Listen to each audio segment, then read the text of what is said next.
kami para panitia kumpulkan para lintas tokoh, bukan hanya narasumber tapi di depan ini semua. Maksudnya untuk membuat satu kesatuan, satu frekuensi yang sama, satu komitmen bersama untuk melawan dan menyelesaikan judul di depan ini. Yang harus kita sepakati bersama yaitu menyelamatkan bangsa dan negara. Jadi semuanya harus sepakat bahwa langkah kita adalah menyelamatkan bangsa dan negara. Titik. Saya jadi teringat dengan pernyataan Imam An-Nawawi dalam Syarah Sahih Muslim.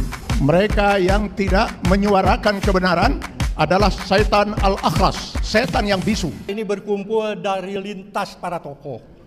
Jadi ada beberapa tokoh yang sangat concern terhadap persatuan, kesatuan di antara kita ini. Judul boleh dari sejak lama adili Jokowi dan makjulkan Pupu Pata. Perlu diomongin nih, Pak, silang sini, Pak. Oh ya, Gue di sini ya. Oke, terima. Iya. Saya pikir pidato biasa aja. Rupanya ada podcast nih.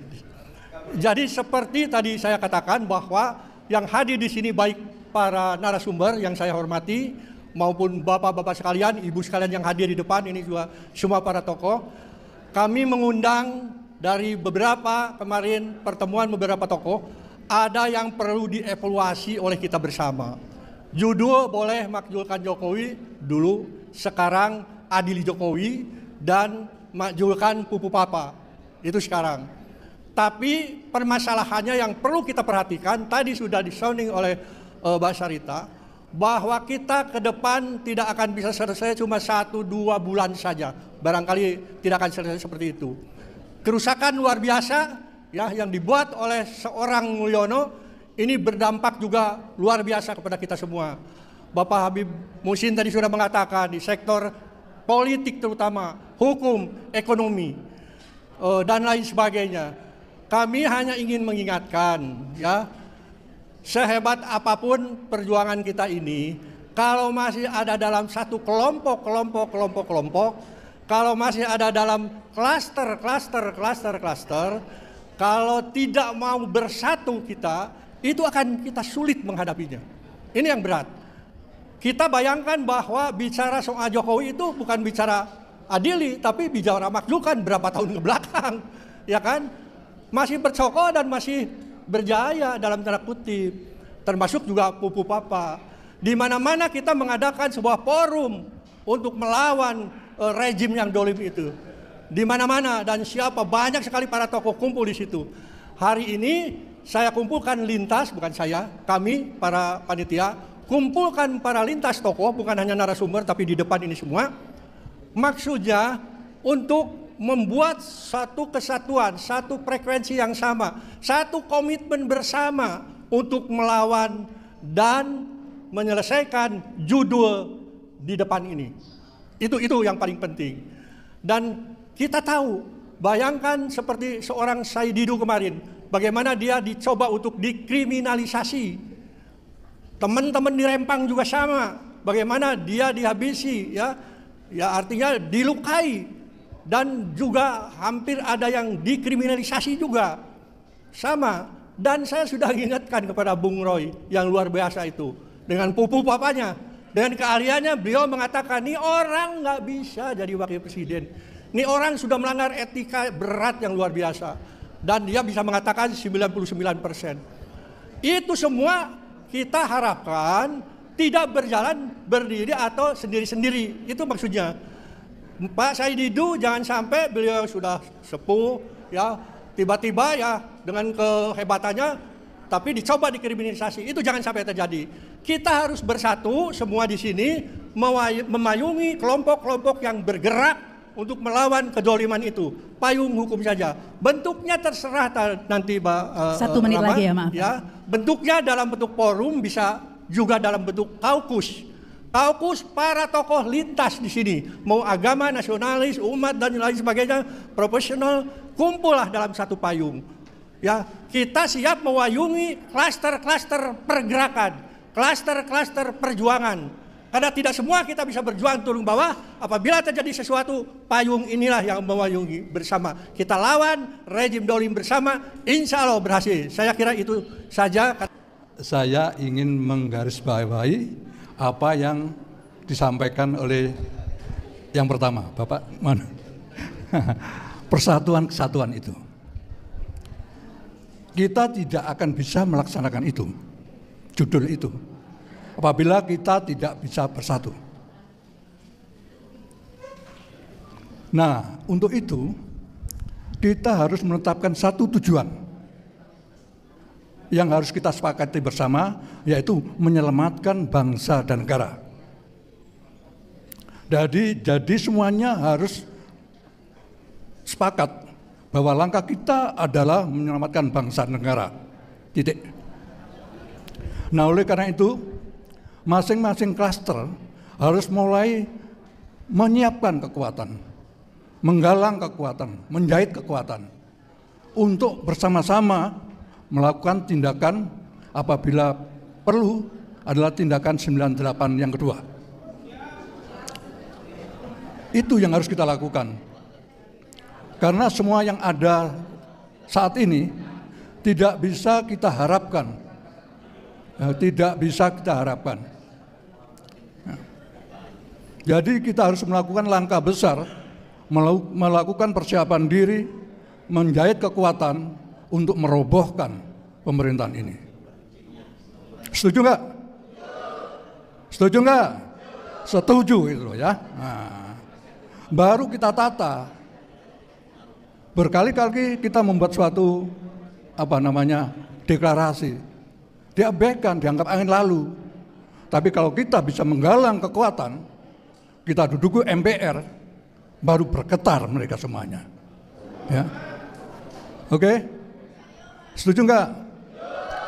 Oke, saya ingin menyatukan hati-hati yang ada di sini, menjadi suatu kesatuan hati untuk berjuang menegakkan kebenaran di negeri ini, untuk menyelamatkan bangsa dan negara ini. Ya, saya nggak terlalu panjang. Saya ingin kita ikrar bersama. Ayo, tolong berdiri. Ya, saya harapkan ikrar ini menyatukan hati kita untuk menjadi satu tekad perjuangan merobohkan rezim yang tidak bertanggung jawab ini. Angkat tangan kanan ya. Ikuti kata-kata saya. Aku bersumpah demi negeri ini. Negara Kesatuan Republik Indonesia. Satu. Kami bangsa Indonesia. Berketuhanan Yang Maha Esa. Dua. Kami bangsa Indonesia, berkemanusiaan, yang adil dan beradab. Tiga. Kami bangsa Indonesia, menjunjung tinggi persatuan dan kesatuan Indonesia. Empat. Kami bangsa Indonesia, berkerakyatan yang dipimpin oleh hikmat kebijaksanaan dalam permusyawaratan perwakilan. 5. Kami bangsa Indonesia, berkeadilan sosial bagi seluruh rakyat Indonesia. Amin. Silakan duduk kembali. Nah, ikrar itu saya harapkan bisa menyatukan kita, menyatukan langkah kita, menyatukan kekuatan kita untuk merobohkan pemerintah yang ada. Kita ganti dengan sistem yang baru, ya, sistem atas dasar kebenaran Pancasila. Saya kira demikian. Saya akhiri. Wassalamualaikum warahmatullahi wabarakatuh. Mohon izin, mungkin saya tidak langsung menuju tema ini, Pak. Tetapi ingin menyampaikan sesuatu yang mungkin harus kita siapkan agar kita bisa memenangkan tema yang ada ini. Terus terang dari lubuk hati yang sangat dalam, saya sangat salut Pak dengan yang hadir sekarang di ruangan ini. Yang dari sejak dulu, dari zaman ke zaman, dari rezim ke rezim, tidak pernah berhenti dari berjuang. Pertanyaannya, apa hasilnya? Kita hanya kumpul seperti ini, lalu berorasi, lalu sekali-sekali kita berdemo. Setelah itu, kezaliman terus berlangsung. Dan kembali kita akan menunggu lagi untuk berkumpul lagi seperti ini. Lalu kemana sebenarnya 270 juta rakyat ini? Yang konon katanya mayoritas penduduknya Muslim. Kondisi ini sudah disinyalir oleh Rasulullah SAW 16 abad yang lalu. Saya khawatir, kata Rasulullah, umatku di kemudian hari keberadaan mereka tidak lebih dari hidangan yang diperebutkan oleh orang-orang yang sangat rakus dan lapar. Sudah rakus, lapar. Kita hanya sekedar makanan yang diperebutkan oleh orang-orang yang rakus dan lapar, para oligarki dan budak-budak mereka, hamba-hamba sahaya mereka. Kita hanya sekedar menjadi hidangan makanan. Aw min qillatin nahnu yauma idzin ya Rasulullah, adakah karena kondisi umat Islam pada waktu itu sangat sedikit? Tidak, kata Rasulullah. Balhum kasir. Jumlah umat Islam itu sangat banyak. Tapi keberadaan mereka tidak lebih dari buih di lautan. Terombang-ambing, tidak jelas arahnya kemana. Dimanfaatkan oleh para oligarki dan hamba-hamba serta budak-budak mereka itu. Kita pun hanya menjadi penonton, dan besok lusa kita kumpul lagi di sini untuk berdiskusi lagi. Bapak-bapak dan saudara-saudara sekalian, kezaliman ini tidak akan pernah berhenti, kata Sayyidina Ali radhiyallahu anhu.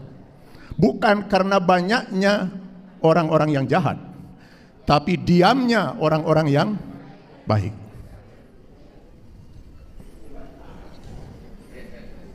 Lihat Pilpres kemarin, ketika umat bingung mana yang harus dipilih, apa kata tokoh-tokoh ulama dari ormas-ormas Islam besar itu?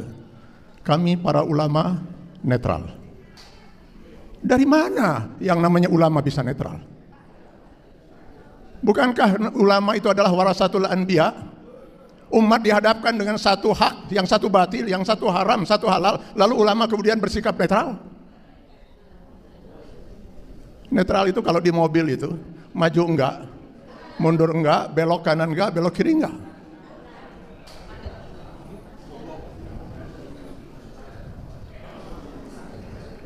Saya jadi teringat dengan pernyataan Imam An-Nawawi dalam Syarah Sahih Muslim.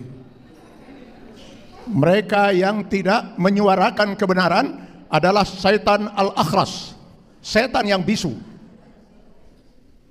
Dan yang menyuarakan kebatilan adalah setan yang berbicara. Kini kebanyakan kita adalah setan-setan bisu. Para pejabat, para TNI, saudara-saudara kita yang di TNI, Polri yang masih aktif, para ulama, bisu semua menyampaikan kebenaran. Baru nanti mereka bersuara, mohon maaf, ketika sudah tidak menjabat, ketika sudah purnawirawan. Kemana para ulama? Para ulama kebanyakan sudah menjadi setan-setan bisu. Ini yang harus kita benahi, Pak. Selama ini tidak kita benahi, kita hanya berkumpul saja seperti ini. Tidak akan pernah kita bisa menyelesaikan masalah-masalah besar seperti itu. Karena itu, saya sependapat dengan Pak Didin tadi. Sebaiknya kita segera bentuk sebuah forum. Sebuah forum yang bisa mengantarkan semua pihak yang masih ingin berjuang untuk merasa nyaman berada dalam forum itu. Lalu mari kita bicarakan, Pak. Bagaimana membuat setan-setan bisu itu mau berbicara? Agar kita bisa bersama-sama. Saya tidak pesimis. Islam mengharamkan kita pesimis, apalagi apatis. Tetapi kita tidak bisa optimis selama kita tidak pernah berjuang secara maksimal untuk memperjuangkan ini. Kata Allah, wa'iddu lahum mastata'tum. Kita harus menyiapkan dulu kekuatan itu, baru kita bisa berjuang. Mungkin waktu saya sudah habis ya.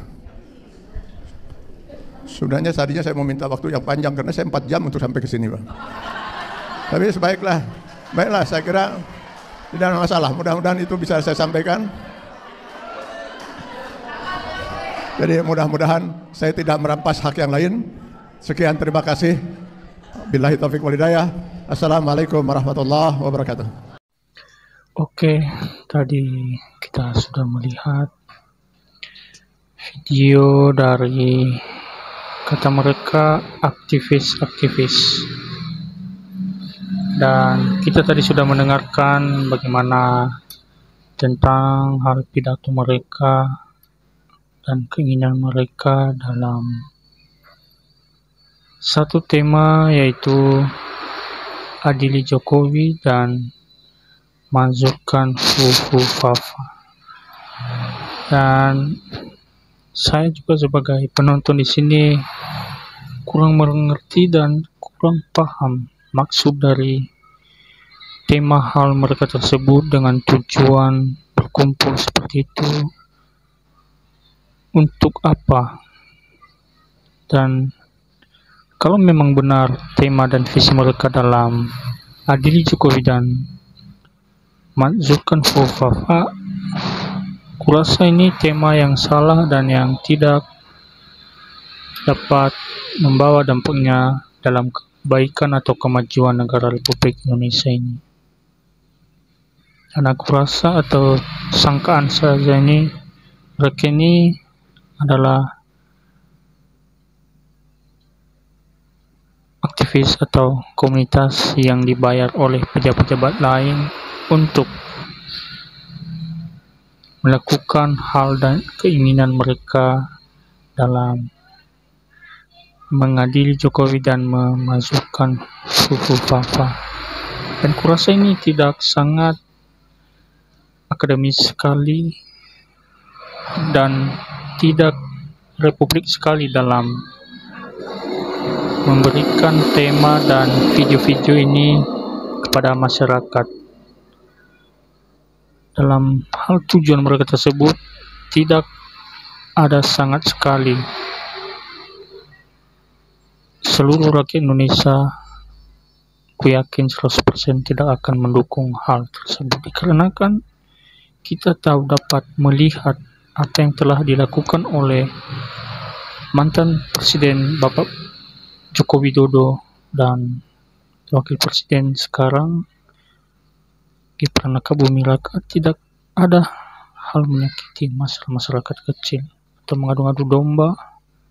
Justru mereka berbaik hati menerima saran dan kritikan.